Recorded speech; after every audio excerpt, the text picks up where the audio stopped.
بسم اللہ النور بسم اللہ النور بسم اللہ نور النور بسم اللہ النور بسم اللہ النور بسم اللہ نور النور بسم اللہ نور علی بسم اللہ نور علی نور بسم اللہ نور علی نور بسم اللہ نور علی نور بسم اللہ الذی هو مدبر الامور.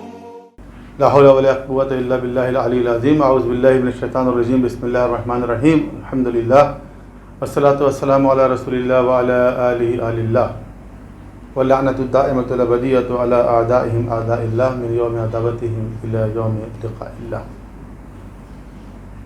دانشگاہ نجف کے ذریعے تمام ہونے والے رمضان پروگرام کے لیے یہ دروس ریکارڈ کیے جا رہے ہیں اور ہم اسلام کے بنیادی عقائد پر بات کر رہے ہیں اور ہماری گفتگو پہنچی ہے یہاں تک کہ توحید کے دلائل کیا ہیں. آخری کلاس میں ہم برہان نظم پہ بات کر چکے تھے. آج ہم گفتگو شروع کریں گے برہان حدوث سے. برہان حدوث، evidence of phenomenon of creation in time. یہ الفاظ بظاہر تھوڑے مشکل لگیں گے آپ لوگوں کو، لیکن یہ ہے بہت سمپل بات، سادہ سی بات ہے. لیکن چونکہ اصطلاحات آ گئی ہیں اس سے تھوڑی سی آپ کو مشکل لگ رہی ہیں. یہ مشکل کچھ نہیں ہے، بہت آسان ہے.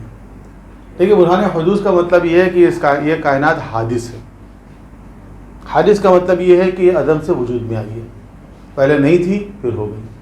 دنیا نہیں تھی ہو گئی. ہم نہیں تھے وجود میں آ گئے. تو ہر وہ چیز جو پہلے عدم میں تھی، nothingness, and then it came into existence, وجود میں آ گئی، تو اس کو ہم کہتے ہیں حادث. اس کو کہتے ہیں حادث. تو کائنات کی ہر چیز جو ہے وہ حادث ہے. لیکن ہر وہ چیز جو حادث ہے ضروری ہے اس کے لیے کوئی خالق ہو، اور وہ خالق جو ہے وہ قدیم ہو، یعنی وہ ہمیشہ سے ہو. ورنہ وہی سوال آ جائے گا جو پچھلی کلاس میں ہم بات کر رہے تھے کہ علت اور معلول، کہ وہ کہیں تو جا کے رکے گا، اور وہ جو قدیم ہے وہی واجب الوجود ہے. تو کائنات چونکہ حادث ہے، انسان چونکہ حادث ہے، مخلوق چونکہ حادث ہے، لہذا مخلوق واجب الوجود نہیں ہو سکتی. تو واجب الوجود تو وہ ہوگا جو قدیم اور جو ہمیشہ سے بذات موجود ہو اور اس کا کوئی خالق نہ ہو. کیونکہ خالق کا سوال اس کے لیے ہوتا ہے کہ جو عدم سے وجود میں آیا ہو، اور جو عدم سے وجود میں آتا ہے وہ مخلوق کہلاتا ہے. بس یہ جو ایک عام جملہ مشہور ہے کہ ہر چیز کو کسی نے بنایا ہے، یا ہر چیز کا کوئی بنانے والا ہوتا ہے. یہ چھوٹی کلاسوں میں یا بچوں کو سمجھانے کے لیے مثال دی جاتی ہے، جی سائیکل کا کوئی بنانے والا ہے، بلڈنگ کا کوئی بنانے والا ہے، بس اس کائنات کا ہی بنانے والا ہے. تو یہ جو اسٹیٹمنٹ ہے ہمارا کہ ہر چیز کا کوئی نہ کوئی بنانے والا ہوتا ہے، یہ اسٹیٹمنٹ صحیح نہیں ہے. زیادہ ایکوریٹ اسٹیٹمنٹ یہ ہونا چاہیے کہ ہر وہ چیز جو عدم سے وجود میں آتی ہے اس کے لیے خالق ضروری ہے. یا ہر وہ چیز جو ممکن الوجود ہے اس کے لیے واجب الوجود ضروری ہے. یا ہر وہ چیز جو حادث ہے اس کے لیے ایک قدیم ضروری ہے. پھر وہ سوال نہیں آئے گا سامنے کہ ہر چیز کا کوئی نہ کوئی بنانے والا ہوتا ہے، تو خدا کا بنانے والا کون؟ خدا قدیم ہے، خدا واجب الوجود ہے، لہذا اس کے خالق کا کوئی سوال ہی پیدا نہیں ہوتا. اس بحث کو ایک اور طریقے سے بھی کیا جاتا ہے جس کو ہم کہتے ہیں برہان وجوب اور امکان. کیونکہ جتنی بھی مخلوقات ہیں وہ سب ممکن الوجود ہیں، یعنی وہ نہیں تھیں اور وجود میں آئی. تو ہر وہ چیز جو ممکن الوجود ہے اس کے لیے ایک واجب الوجود ضروری ہے. اس بات کو اس طرح بھی کر سکتے ہیں. لیکن ہم اس بحث کو اب آخری حصے میں لے جاتے ہیں اور وہ برہان فطرت.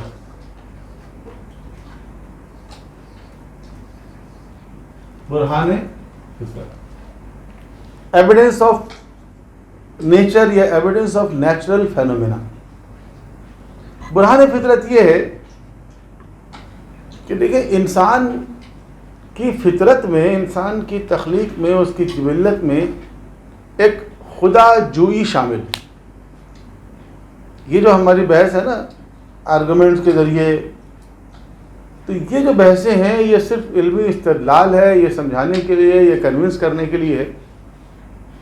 ورنہ صحیح معنوں میں انسان جو خدا کا ادراک کرتا ہے، صحیح معنوں میں جو انسان خدا کی معرفت حاصل کرتا ہے، وہ فطرت کے ذریعے کرتا ہے، جس کو ہم کہتے ہیں علم حضوری. ایک ہے علم حصولی، ایک ہے علم حضوری. علم حصولی یہ ہے کہ ہم علم حاصل کر رہے ہیں کتابوں سے، استاد سے، دلیلیں سمجھ رہے ہیں، آرگومنٹ سمجھ رہے ہیں. علم حضوری یہ ہے کہ اس کائنات میں انسان مشاہدہ کرتا ہے کہ ایک خالق ہے، خدا ہے، اور ہم اس کی مخلوق ہیں، ہم ناتوان ہیں، ہم کمزور ہیں. اس نیچر میں جو کچھ ہو رہا ہے وہ سب ہماری مرضی سے نہیں ہو رہا. آج کل تو انسان کو اور زیادہ احساس ہونا چاہیے اس چیز کا.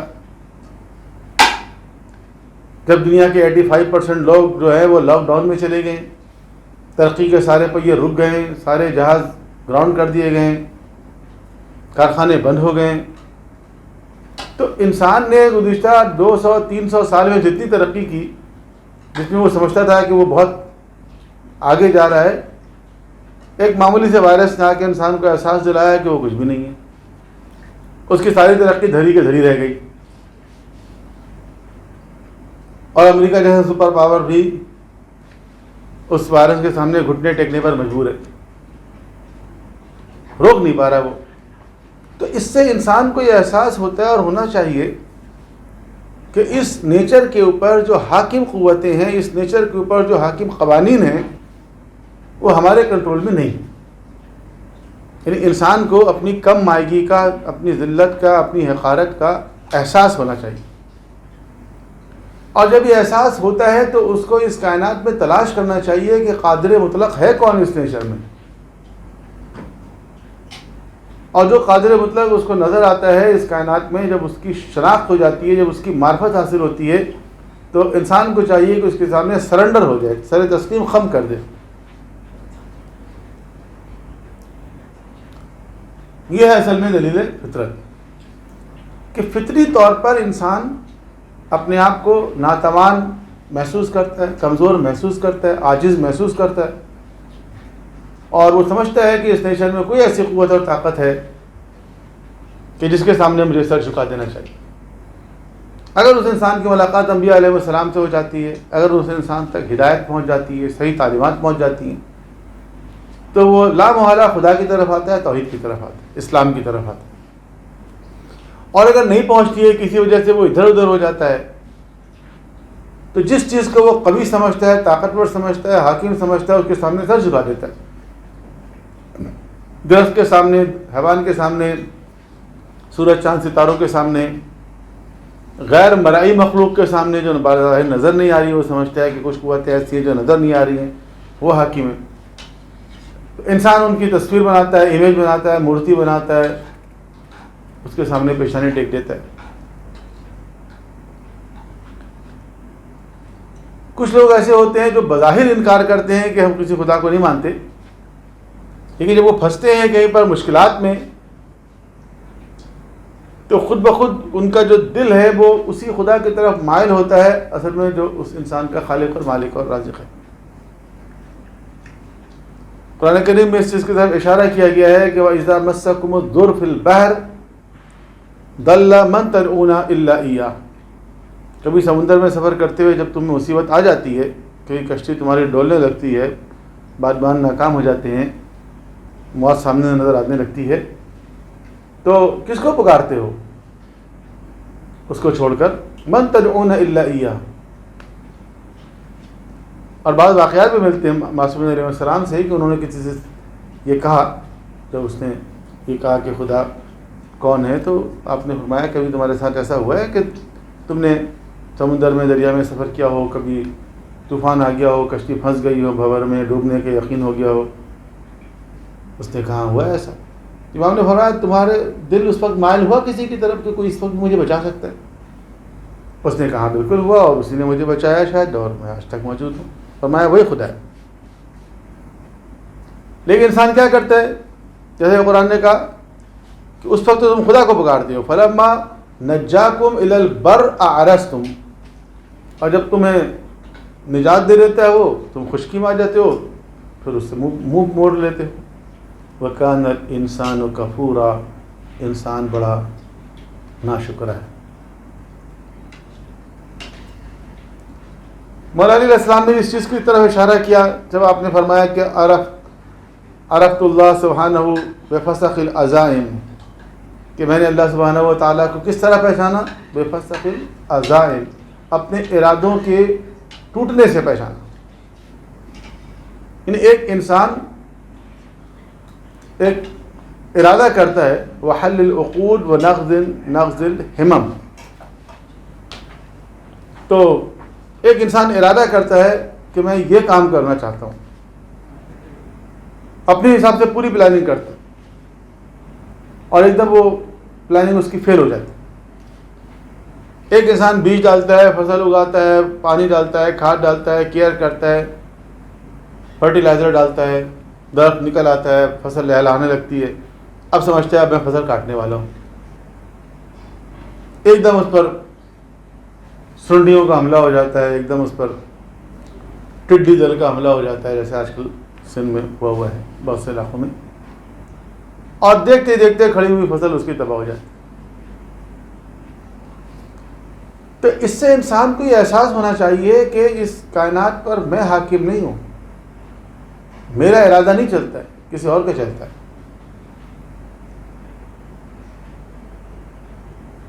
تو اس سے انسان کو خدا پر اور زیادہ ایمان رکھنا چاہیے۔ آج کرونا وائرس کیا آ گیا، بعض لوگ کہتے ہیں مذہب کی بنیاد گر گئی، یہ مسجدیں بند ہیں اور مندر بند ہے اور چرچ بند ہے اور سارے عبادت خانے بند ہیں، تو کہاں ہے مذہب؟ مذہب نے کیا کیا؟ تو دیکھیں یہ جو بیماری ہے اس کا علاج پرووائڈ کرنا مذہب کا کام تو نہیں ہے نا، بیماری کا علاج پرووائڈ کرنا ڈاکٹر کا کام ہے۔ تو مذہب فیل ہوا یا میڈیکل سائنس فیل ہوئی؟ اگر ڈاکٹر علاج نہیں کر پا رہے ہیں، اگر ڈاکٹر ویکسین نہیں بنا پا رہے ہیں، اس کا مطلب تو میڈیکل سائنس فیل ہوئی نا، آپ کہہ رہے مذہب فیل ہوگی۔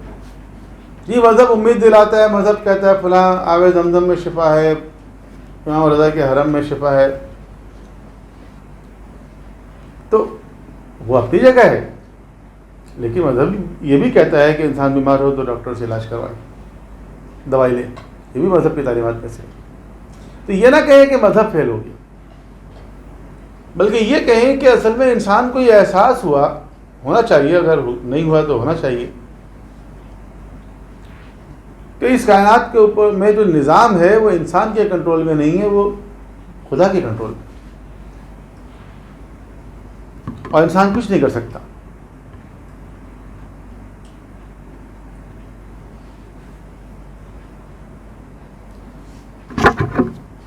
تو توحید اور وجود خدا کی جو دلیلیں ہیں وہ اسی نیچر میں ہیں۔ قرآن کریم نے جگہ کہا لو کان فیہما آلہۃ الا اللہ لفسدتا، اگر دو خدا ہوتے اس نیچر میں تو فساد ہو جاتا۔ سورہ انبیاء کی آیت نمبر 22 ہے، فسبحان اللہ رب العرش عما یصفون، یہ اگر دو خدا ہوتے تو نظام درم برم ہو جاتا۔ اگر اس نیچر کے اندر نظام قائم و دائم ہے، اگر اس نیچر کے اندر سب کچھ صحیح طریقے سے ہو رہا ہے، تو اس کا مطلب یہ ہے کہ اس کو کنٹرول کرنے والی اتھارٹی ایک ہے۔ اچھا بعض لوگ کہتے ہیں کہ 3 خدا ہے، 2 خدا ہے، جیسے ہندوؤں کا تصور یہ ہے کہ ڈیوائن جو پرسنالٹیز ہیں وہ تین ہیں. ایک ہے وشنو، ایک ہے برہما اور ایک ہے شیوا. ان کا خیال یہ ہے کہ Vishnu is the creator, Brahma is the administrator and Shiva is the destroying force. اور وشنو نے کریٹ کیا اس نیچر کو اور اس کے بعد وہ آرام کر رہا ہے، سو گیا ہے، باقی برہما چلا رہا ہے. تو اگر اس بات کو صحیح مان لیا جائے تو وشنو نے اگر ہر چیز کو خلق کیا ہے تو برہما کو بھی خلق کیا ہوگا. تو اس کا مطلب تو یہ ہے کہ برہما خود ایک مخلوق ہے جو عدم سے وجود میں آیا. جو عدم سے وجود میں آیا وہ خدا کیسے ہو سکتا ہے؟ تو مخلوق ہے. اس کو تو اپنے وجود میں آنے کے لیے، اس کو تو کریشن کے لیے، اس کو تو سسٹین کرنے کے لیے بھی کسی اور کی ضرورت ہے. وہ خدا نہیں ہو سکتا. انہوں نے اس طرح مینیج کرنے کی کوشش کی ہے کہ یہ جو قرآن کہہ رہے ہیں کہ اگر دو خدا ہوتے تو فساد ہو جاتا، تو وہ بتانا چاہ رہے ہیں کہ دو خدا ہے لیکن دونوں کی ڈیوٹیز ڈفرینٹ ہیں. یہ نہیں پتا کہ اگر ڈیوٹیز کو اس طرح ڈیوائڈ کر دیا جائے گا تو دونوں ایک دوسرے کے مجبور ہو جائیں گے، اور جو مجبور ہوگا وہ بھی خدا نہیں ہوگا، خدا تو بے نیاز ہے. کچھ لوگوں نے دو خدا کا تصور پیش کیا تھے زرتشتی مذہب ہے کہ ایک نیکی کا خدا ہے، ایک برائی کا خدا ہے، ایک اہرمن ہے، ایک یزدان ہے. اور وہ کہتے ہیں یہ ایسے ہی جیسے آپ لوگ بھی کہتے ہیں شیطانی قوت اور رحمانی قوت. تو لیکن یہ شیطانی قوت اور رحمانی قوت کی اصطلاح بھی جو ہے یہ عوامی ہے، ورنہ اسلام کا تصور تو یہ ہے لا حول ولا قوت الا باللہ. کوئی طاقت و قوت ہے ہی نہیں سوائے اللہ کے. یہ شیطان کو مستقل قوت نہیں ہے. شیطان کے جو اختیارات ہیں وہ اللہ ہی کے عطا کیے ہوئے. اللہ نے شیطان کو مہلت دی ہے تو وہ شیطان اپنی شیطانی کر رہا ہے. تو دو خدا کا تصور بھی صحیح نہیں ہے، تین خدا کا تصور صحیح نہیں ہے. کرسچینٹی میں عقیدہ تثلیث ہے، ٹرینٹی. اس کے مطابق تین ڈیوائن پرسنالٹیز ہیں. ان کی اصطلاح میں وہ کہتے ہیں Allah the father and the son and the holy spirit. ایک خدا ہے، ایک عیسیٰ علیہ السلام ہے، ایک روح القدس ہے. بعض لوگ روح القدس کی جگہ حضرت مریم کو شامل کر دیتے ہیں. وہ کہتے ہیں تینوں ڈیوائن پرسنالٹیز ہیں، تین مل کر ایک اور ایک تین ہے. یہ بھی عجیب گورکھ دھندا ہے جو سمجھ میں نہیں آتا کہ تین ایک ہے اور ایک تین ہے. کبھی ان سے پوچھا جائے کہ بھئی how it is possible 1=3 and 3=1، وہ کہتے نہیں ہے، میتھمیٹکس میں نہیں ہے. پھر کچھ ایگزامپلس انہوں نے بنائی ہوئی اپنی. ایک بات اچھی ایگزامپل جو وہ دیتے ہیں وہ ہے سورج اور روشنی اور حرارت. یہ تین چیزیں ہیں، تین ایک ہے اور ایک تین ہے.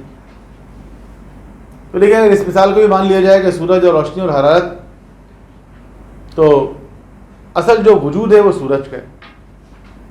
سورج ہے تو روشنی ہے، سورج ہے تو حرارت ہے. اور یہ دو نہیں، اور بہت ساری چیزیں سورج سے خارج ہوتی ہیں. الٹرا وائلٹ ریز سورج سے خارج ہو رہے ہیں، اور پتہ نہیں کیا کیا چیزیں ہیں سورج میں. تو خدا ہے تو جیسس ہیں، عیسیٰ علیہ السلام ہے. خدا ہے تو مریم ہے. خدا ہے تو روح القدس ہے.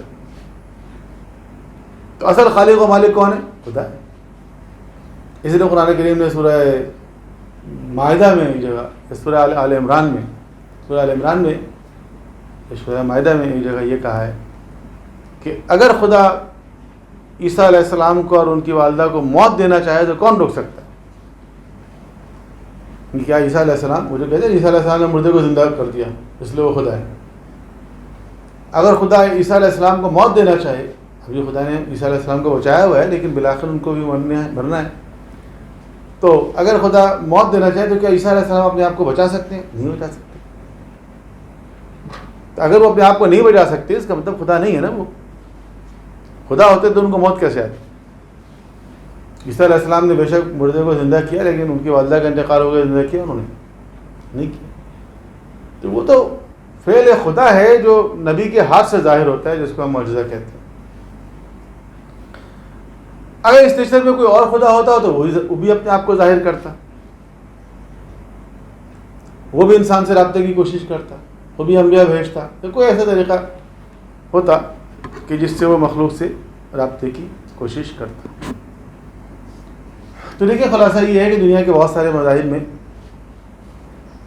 تصور ہے خدا کا، لیکن ایک پڑھا لکھا انسان، ایک باشعور انسان، ایک سمجھدار انسان جو ہے وہ صرف توحید کو قبول کرتا ہے، توحید کے علاوہ جو مشرکانہ نظریات ہیں اس کو قبول نہیں کرتا، انسانی عقل جو ہے قبول نہیں کرتی۔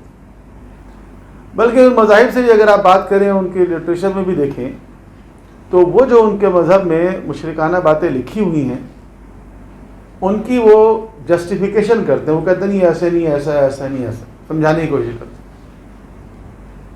یہ بات خود یہ ظاہر کر رہی ہے کہ ان کا ذہن اصل میں توحید کے علاوہ کسی چیز کو قبول نہیں کر رہا ہے، لیکن چونکہ ان کے ریلیجیس لٹریچر کے اندر یہ باتیں لکھی ہوئی ہیں اس لیے وہ اس کو ڈینائی نہیں کر رہا بلکہ اس کو جسٹیفائی کر رہا ہے، اور وہ کہہ رہا ہے ہر مذہب میں ایک ہی خدا کا تصور ہے۔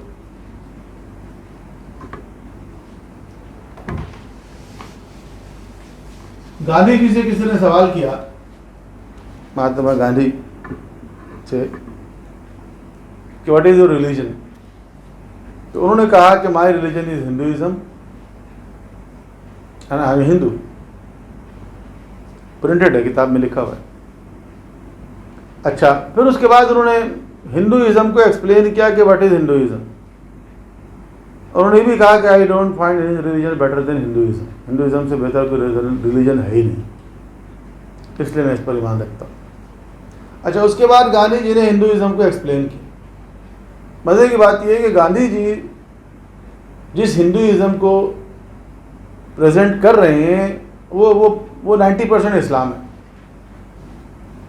وہ کہتے ہیں خدا ایک ہے، وہی خالق ہے، وہی رازق ہے، وہی مالک ہے، وہی سب کچھ ہے، ہی از دی اومنیپوٹنس، ہی از آل مائٹی۔ کہیں کہیں تھوڑی سی ڈنڈی مار دی انہوں نے، مثلا انہوں نے کہہ دیا کہ وہ خدا تو ایک ہی ہے، آپ اس کو جو نام دے دیں۔ اس نے اجازت دی ہوئی ہے کہ میری عبادت جس طرح چاہو کرو، حالانکہ ایسا نہیں کہ خدا نے اجازت دے دی ہو کہ جس طرح چاہو عبادت کرو۔ تو دنیا میں ایک اور کانسیپٹ چل رہا ہے اس وقت جس کو کہتے ہیں پلورلزم۔ اب بعض لوگ تو اسلام میں ہی پلورلزم ثابت کرنے کی کوشش کرتے ہیں۔ پلورلزم کا مطلب یہ ہے کہ اب تک ہمیں یہ بتایا جا رہا ہے کہ جی حق جو ہے وہ سنگولر ہے، ایک ہے، تو ایک مذہب صحیح ہے، خدا تک پہنچنے کا کوئی ایک راستہ ہے جو صحیح راستہ ہے۔ اور پلورلزم میں ہمیں یہ بتانے کی کوشش کی جاتی ہے کہ متعدد راستے صحیح ہیں اور یہ سب راستے اسی طرف جاتے ہیں، رام کہو یا رحمان کہو، کاشی بھی ہے پتھر کا اور کعبہ بھی ہے پتھر کا۔ یہ جو تصور ہے یہ پلورلزم، اور یہ ایک دھوکہ ہے کہ یہ تصور دیا جائے کہ یہ سارے مذاہب صحیح ہیں۔ پہلے کلچرل پلورلزم آیا کہ سارے کلچر اچھے ہیں، سارے کلچر ٹھیک ہیں، اس کے آگے بڑھ کے پھر ریلیجیس پلورلزم آ گیا کہ سارے مذاہب بھی ٹھیک ہیں۔ ہمارے یہاں یہ ایسے اشعار پڑھے جا رہے ہیں، نہ تیرا خدا کوئی اور ہے، نہ میرا خدا کوئی اور ہے، یہ جو راستے ہیں جدا جدا، یہ معاملہ کوئی اور ہے۔ تو یوں تو حقیقت میں سارے انسانوں کا خدا ایک ہی، لیکن چونکہ انسانوں کے تصورات اور نظریات اور عقائد مختلف ہو گئے ہیں، لہذا ہم یہ کیسے کہہ سکتے ہیں کہ توحید بھی صحیح ہے اور شرک بھی صحیح ہے، توحید بھی صحیح ہے اور تثلیث بھی صحیح ہے، یعنی ایک خدا کو ماننا بھی صحیح ہے، دو کو ماننا بھی صحیح ہے، تین کو ماننا بھی صحیح ہے، 100 کو ماننا بھی صحیح ہے، نہیں ماننا بھی صحیح ہے۔ تو یہ تو عجیب بات ہے نا۔ تو یہ چیز صحیح نہیں ہے، بلکہ ایک ہی راستہ ہے جو صحیح ہوتا ہے، اس کو ہم کہتے ہیں صراط مستقیم، اہدنا الصراط المستقیم، صراط مستقیم یعنی سیدھا راستہ، اسٹریٹ پاتھ۔ اور اسٹریٹ کی ڈیفینیشن یہ ہے کہ the shortest distance between two consecutive points is a straight line. جو شارٹیسٹ ہے وہ اسٹریٹ لائن ہوتا ہے، منکر بن جائے گا۔ تو انسان کو شارٹیسٹ وے کی تلاش ہے اور وہ ہے صراط مستقیم، وہ ایک ہی ہوگا، ایک سے زیادہ ہو نہیں سکتا۔ تو مختلف مذاہب کے ماننے والے آج کے دور میں اس 21ویں صدی میں آنے کے بعد یہاں تک پہنچے ہیں کہ خدا ایک ہی، اور ان کا خیال یہ ہے کہ مختلف مذاہب میں اس کا نام مختلف رکھ دیا گیا۔ اچھا، اگر اس چیز کو مان لیا جائے کہ واقعی سارے مذاہب کے لوگ خدا کو کسی نہ کسی طرح مانتے ہیں اور ایک ہی مانتے ہیں، تو اسلام کے عقیدہ توحید میں کیا خاص بات ہے؟ تو جو اسلام کا عقیدہ توحید ہے وہ ہے توحید خالص، پیور توحید، the concept of pure oneness of God. Pure کا مطلب یہ ہے کہ free from all types of شرک، شرک کی تمام قسموں سے پاک، خواہ وہ شرک ذاتی ہو، وہ شرک صفاتی ہو، یا وہ شرک عبادی ہو۔ ذاتی یعنی اس بات پر ایمان رکھنا کہ اپنی ذات میں وہ ایک ہے، دو خدا نہیں ہے، تین خدا نہیں ہے، پانچ خدا نہیں ہے، 10 خدا نہیں ہے، اس کا کوئی بیٹا نہیں ہے، اس کی کوئی بیٹی نہیں ہے، اس کا کوئی رشتہ دار نہیں ہے، کوئی اس کے برابر نہیں، کوئی ٹکر پہ نہیں ہے، کوئی مقابلے پہ نہیں آ سکتا۔ تو ذات میں ایک ہے، صفات میں بھی ایک ہے، یعنی اس کی جو صفات ہیں جو ایکسکلوسیولی خدا کی صفات ہیں کہ وہی خالق ہے، وہی رازق ہے، وہی مالک ہے، وہی قادر مطلق ہے۔ تو اگر کوئی شخص یہ سمجھتا ہے کہ نہیں کوئی اور بھی خالق ہے، رازق ہے، مالک ہے، قادر ہے، جس کا مطلب یہ ہے کہ اس کی صفات میں شرک کرتا ہے وہ۔ ایک ہے توحید عبادی، یعنی عبادت صرف اسی کی ہوگی اور کسی کی نہیں ہوگی۔ عبادت کی جو شکلیں ہیں، مثلا سجدہ کرنا، رکوع کرنا، یہ صرف خدا کے لیے، کسی اور کے سامنے انسان پیشانی نہیں ٹیکے گا، احترام میں سجدہ نہیں کرے گا کسی کو، احترام اور ہے، سجدہ اور ہے، جس کو کہتے ہیں سجدہ تعظیمی۔ تو شریعت میں سجدہ تعظیمی کوئی چیز نہیں ہے، سجدہ تعظیمی بھی حرام ہے، تعظیم کا تعلق سجدے سے نہیں۔ تو عبادت کی جو بھی شکل ہوگی وہ خالص خدا کے لیے ہوگی، کسی اور کے لیے نہیں ہوگی۔ اور جو نماز اور روزے اور اس طرح کے جو اعمال ہیں وہ تو یقیناً صرف خدا کے لیے کیے جائیں گے، کسی اور کے لیے نہیں کیے جائیں گے۔ اسی لیے حدیث کے اندر آیا ہے کہ ریاکاری بھی ایک طرح کا شرک خفی، ریاکاری، دکھاوا، کہ ایک انسان زبان سے کہہ رہا ہے کہ میں اللہ کے لیے نماز پڑھ رہا ہوں قربتاً الی اللہ، اور دل میں یہ ہے کہ دنیا بھی دیکھ لے میں بڑا نمازی ہوں، تو اس نے نماز کے اندر خدا کی عبادت میں غیر خدا کو شریک کر دیا، کہ اس کو شرک در عبادت خدا کہتے ہیں۔ تو ریاکاری بھی ایک طرح کا شرک، البتہ اس کو شرک خفی کہا گیا ہے، کہ اس کی وجہ سے انسان اس طرح مشرک نہیں ہو جاتا جس طرح مشرک نجس ہو جاتے ہیں، لیکن اس کا اندرونی طور پر کچھ نجاست ہے جس کی وجہ سے اس کی سوچ اس طرح ہو گئی ہے کہ میں اپنی عبادت میں کسی انسان کو بھی شامل کر دوں۔ اور توحید افعالی، اس کو میں لکھ بھی لوں تو کوئی حرج نہیں ہے، کہ توحید در ذات خدا، توحید در صفات خدا، اور توحید در عبادت خدا،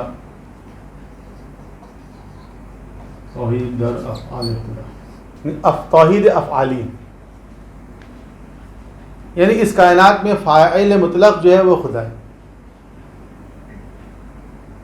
یوں سمجھ لیں کہ اس کائنات میں اگر کسی کی چلتی ہے تو صرف خدا کی چلتی ہے اور کسی کی نہیں چلتی، تو فاعل مطلق جو ہے وہ خدا ہے۔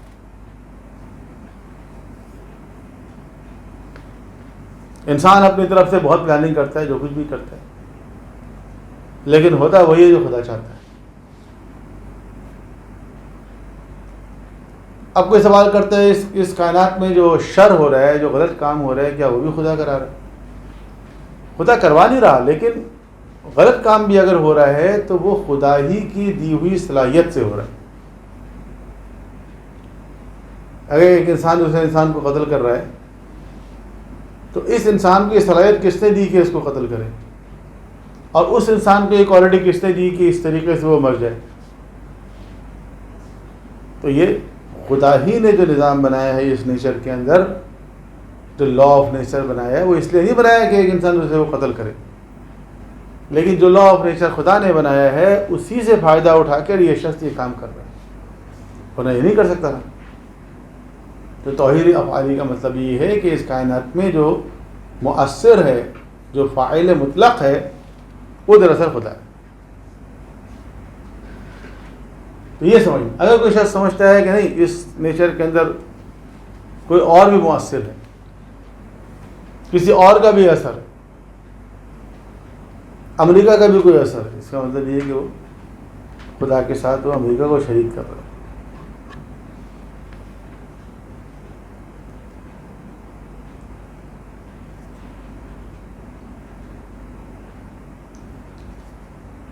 اور یہ بات قرآن کریم کے اندر واضح طور پر آئی بھی ہے، ذالک بأن اللہ هو الحق وأن ما يدعون من دونه هو الباطل۔ یہ اس لیے ہے کہ حق اللہ ہی کی ہستی، اور جنہیں اس کے سوا یہ لوگ پکارتے ہیں وہ سب باطل ہیں۔ وأن اللہ هو العلی الکبیر، بے شک اللہ ہی بلند مرتبہ اور بڑائی والا ہے۔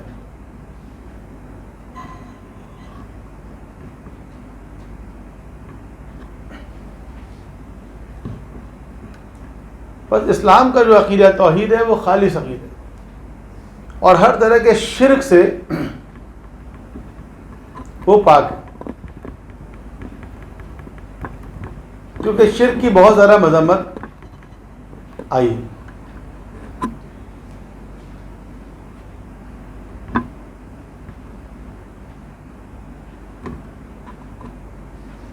یہاں تک کہ قرآن کریم نے کہا ہے کہ وَمَن يُشْرِكْ بِاللَّهِ فَكَأَنَّمَا خَرَّ مِنَ السَّمَاءِ، جو خدا کے ساتھ کسی کو شریک کرتا ہے وہ ایسا ہے جیسے آسمان سے زمین پہ آ کے گر گیا۔ یعنی خدا نے انسان کو ایک عزت دی ہے اس کائنات میں، اشرف المخلوقات بنایا ہے، کرامت عطا کی، وَلَقَدْ كَرَّمْنَا بَنِي آدَمَ، کہ اس نیچر کے اندر انسان اشرف المخلوقات ہے، باقی تمام مخلوق اس سے نیچے ہیں، فرشتے ہی کیوں نہ ہو۔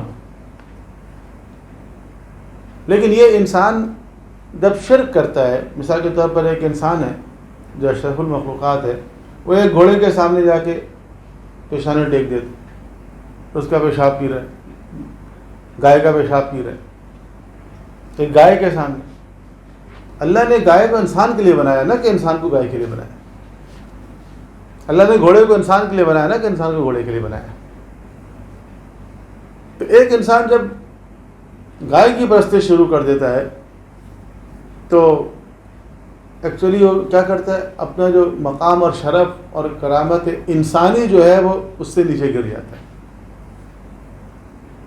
کہ خدا نے جو اس کو عزت دی تھی اس نے اپنے آپ کو اس سے نیچے گرا دیا۔ اس لیے کہا گیا وَمَن يُشْرِكْ بِاللَّهِ فَكَأَنَّمَا خَرَّ مِنَ السَّمَاءِ، آسمان سے نیچے آ گیا، وہ خدا نے اس کو آسمان پہ رکھا تھا۔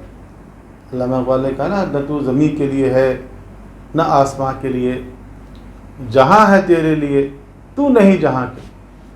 یعنی اس جہان کو خدا نے انسان کے لیے خلق کیا، نہ کہ انسان کو جہان کے لیے خلق کیا۔ تو انسان اگر اس جہان کی خاطر اپنے آپ کو پیش کر دے، سر جھکا دے، تو اس سے بڑی ذلت کی کوئی بات نہیں۔ اور اگر اپنے جیسے انسان کے سامنے پیشانی جھکا دے تو اور زیادہ ذلت کی بات ہے۔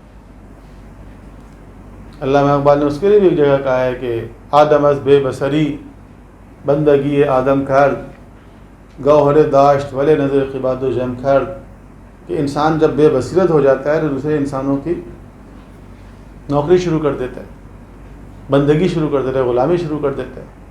خدا نے اس کو ایک گوہر دیا ہے، وہ گوہر کیا ہے؟ خودداری، سیلف ریسپیکٹ۔ یہ خودداری ہے جو انسان کو کسی کے سامنے جھکنے نہیں دیتی، کسی کے سامنے ہاتھ نہیں پھیلانے دیتی۔ لیکن جب انسان خودداری کا سودا کر لیتا ہے، دوسروں کے سامنے پیش کر دیتا ہے، کسی کے سامنے ہاتھ پھیلانے کا مطلب یہ اس نے خودداری کا سودا کر لیا۔ تو کیا ہوتا ہے؟ یعنی از خوئے غلامی ز سگاں خار چرا. صلی اللہ علیہ وسلم نے کہا کہ انسان جب غلامی پہ اتر آتا ہے، دوسرے انسانوں کے سامنے پیشانی جھکا دیتا ہے، دوسرے انسانوں کے سامنے جا کے ذلیل ہوتا ہے، تو وہ کتے سے بھی بدتر ہو جاتا ہے کہ من نہ دیدم کہ سگی پیش سگی سر خانکھڑ. میں نے کسی کتے کو نہیں دیکھا کہ اس نے دوسرے کتے کے سامنے سر جھکایا ہو. کتا کتے سے لڑنے کو تیار ہو جاتا ہے، سر جھکانے کو تیار نہیں ہوتا. لیکن انسان ہے جو خدا کے سامنے سر نہیں جھکاتا، دوسرے انسانوں کے سامنے جھکا دیتا ہے. تو یہ کرامت انسانی کے بھی خلاف ہے شرک. اس لیے کہا گیا ان اللہ لا یغفر ان یشرک بہ، کہ خدا شرک کو معاف نہیں کرے گا. ویغفر ما دون ذلک لمن یشاء، اس کے علاوہ جس چیز کو وہ چاہے گا معاف کر دے گا. ومن یشرک باللہ فقد افتری اثما عظیما، اور جو خدا کے ساتھ کسی کو شریک کرے گا تو اس نے بڑا افطرا، جھوٹی بات منسوب کر دی خدا کے ساتھ. نہیں، خدا شرک کو معاف نہیں کرے گا، اس کے علاوہ جس چیز کو چاہے گا معاف کر دے گا. یہ بھی غلط فہمی بات لوگوں کہ خدا شرک کو معاف نہیں کرے گا، اس کے علاوہ ہر چیز معاف کر دے گا. حالانکہ ایسا نہیں ہے. خدا شرک کو معاف نہیں کرے گا، اس کے علاوہ جس چیز کو چاہے گا معاف کر دے گا. البتہ شرک کی معافی کا تعلق بھی اس چیز سے ہے کہ انسان حالت شرک میں مر نہ گیا ہو. جب تک انسان زندہ ہے شرک کی معافی مشکل نہیں ہے. شرک کو چھوڑ کے توحید کی طرف آ جائے، شرک معاف. جب آ جائے، جس عمر میں آ جائے. اگر ایک انسان 70 سال تک شرک میں رہا، بتوں کی پوجا کرتا رہا، 70 سال تک بتوں کی پوجا کرنے والے انسان نے ایک دن دیکھا کہ جس بت کی وہ پرستش کرتا ہے اس کی ناک کے اوپر ایک مکھی بیٹھی ہوئی ہے اور یہ اس کے سامنے کھڑا ہے اور بہت دیر سے دیکھ رہا ہے کہ مکھی اڑ نہیں پا رہی ہے اور بھگوان مکھی اڑا نہیں پا رہے ہیں. تو اس کے ذہن میں ایک سوال آیا کہ یہ جو ہمارے بھگوان ہیں، ان کے ناک پر اتنی دیر سے مکھی بیٹھی ہوئی ہے، یہ تو اپنی مکھی نہیں اڑا پا رہے ہیں، تو کیا یہ ہمارے کریٹر ہیں، یہ ہمارے سسٹینر ہیں جو اپنی ناک پہ بیٹھی ہوئی مکھی نہیں اڑا پا رہے ہیں؟ یہ ایک لمحے کا جو یہ غور و فکر ہے، یہ ایک طرف 70 سال کی باتیں دیکھتا ہے. تو اس ایک لمحے کے غور و فکر کی وجہ سے انسان ادھر سے ادھر ہو جاتا ہے. البتہ یہ ایک فلیش ہوتا ہے، ایک روشنی کی کرن ہوتی ہے، لیکن اس کے بعد انسان کو اس کو جستجو کرنی ہوتی. پتہ چلا اس کے ذہن میں خیال تو آیا، لیکن اس سے جا کے اسی پنڈت جی سے پوچھ لیا کہ پنڈت جی آج تو یہ ہو گیا، مکھی بیٹھی ہوئی تھی، نہیں اڑ پا رہی تھی، میرے ذہن میں یہ آیا. وہ تو کہے گا ارے توبہ کرو، معافی مانگو. اور ذرا اس کے سامنے جا کے اسی بت کے سامنے پرارتھنا کرو، چڑھاوے چڑھاؤ، شیطان بہکا رہا تم. کیونکہ اس پنڈت جی کی دال روٹی بھی اسی سے منسوب ہے. تو انسان کے ذہن میں جو ایک خیال آتا ہے اس کو فالو اپ کرنا بھی ایک ٹیکنیک ہوتی ہے، ورنہ انسان حقیقت تک نہیں پہنچ سکتا. لیکن اگر کوئی پہنچ گیا 70 سال میں جا کے اس نے شرک کو چھوڑ دیا اور توحید کی طرف آ گیا، تو کیا کرنا ہوگا؟ اس کو عمل کرنا ہوگا، غسل کرنا ہوگا، نماز پڑھنی پڑے گی، استغفار کرنا پڑے گا. کچھ نہیں کرنا ہوگا. توحید کو چھوڑ کے، شرک کو چھوڑ کے توحید کی طرف آ گیا، مسلمان ہو گیا. 70 سال تک اس نے نمازیں نہیں پڑھی ہیں، پڑھنی پڑے گی؟ نہیں پڑھنی پڑیں گی. روزے نہیں رکھنے پڑیں گے؟ نہیں رکھنے پڑیں گے. 70 سال کے روزے معاف. لیکن ایک مسلمان جو کہ ایک مسلمان گھرانے میں پیدا ہوا ہے، وہ 15 سال میں بالغ ہوا اور 25 سال میں نماز شروع کی، تو 10 سال کی نماز پڑھنی پڑے گی؟ جی پڑھنی پڑے گی، کیونکہ وہ مسلمان گھرانے میں پیدا ہوا ہے. اس کی نمازیں معاف نہیں ہوں. تو یہ پیکیج صرف ان کے لیے ہے جو باہر سے آیا ہے. بعض پیکیجز اس طرح ہوتے ہیں، جیسے بعض موبائل کے نیٹ ورک والے کہہ رہے ہیں کہ آپ دوسرے نیٹ ورک کا نمبر ٹرانسفر کرائیں تو ہم سے بیلنس بھی لیں اور پاور بینک بھی لیں. لیکن اگر آپ اسی کمپنی سے سم لیں گے تو پاور بینک نہیں دیں گے، وہ ان کو دیں گے جو دوسرے نیٹ ورک سے آ رہے ہیں. تو ان کے لیے اسپیشل پیکیج ہے، اسپیشل ایڈوانٹیج ہے. تو اسلام بھی ان کے لیے ایڈوانٹیج دیتا ہے کچھ. لیکن اگر کوئی حالت شرک میں مر گیا پھر اس کی معافی نہیں. دنیا میں تو ہر وقت معافی ہو سکتی ہے لیکن حالت شرک میں مرنے والے کے لیے معافی نہیں.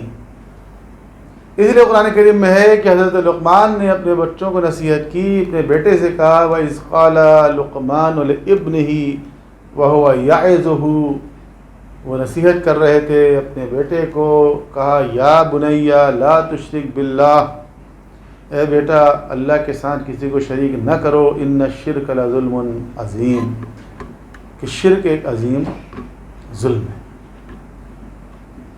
اور یہی وصیت جس طرح حضرت لقمان نے اپنے بیٹے کو کی ہے تو مولا علی نے اپنے بچوں کو کی. اور نہج البلاغہ میں جو ایک طویل وصیت ہے مولا علی کی، مکتوب 23، فرمایا وصیتی لکم، کہ دیکھو میری وصیت تمہارے لیے یہ ہے اللہ تشرکوا باللہ شیئا، کہ دیکھو اللہ کے ساتھ کسی کو شریک نہ ٹھہراؤ. ومحمد صلی اللہ علیہ وآلہ فلا تضیعوا سنتہ، اور پیغمبر اکرم صلی اللہ علیہ وآلہ وسلم کی سنت کو ضائع نہ کرو. اللہ کے ساتھ کسی کو شریک نہ ٹھہراؤ اور پیغمبر کی سنت کو اختیار کرو، ان کی سنت کو ضائع نہ کرو. اقیموا ہذین العمودین، یہ دو پلرز ہیں، ان کو مضبوطی سے تھام دو. واوقدوا ہذین المصباحین، اور یہ دو چراغ ہیں، ان کی روشنی میں سفر کرو. تو قرآن میں ہے کہ حضرت لقمان اپنے بیٹے کو نصیحت کر رہے ہیں، نہج البلاغہ میں ہے کہ مولا علی اپنے بچوں کو نصیحت کر رہے ہیں. تو ہمیں بھی اہمیت دینی چاہیے اس چیز کو کہ ہمارا جو عقیدہ توحید ہے وہ صحیح ہو. عقیدہ توحید میں کوئی کمپرومائز نہیں. اگر عقیدہ توحید صحیح ہے تو باقی چیزیں قابل قبول ہیں، توحید میں گڑبڑ ہے تو کوئی چیز قابل قبول نہیں. تو اس دعا کے ساتھ ہم ختم کرتے ہیں کہ خدا بند عالم ہمیں شرک سے محفوظ فرمائے اور توحید پر کاربن رہنے کی توفیق عطا فرمائے. اللهم صل على محمد وآل محمد.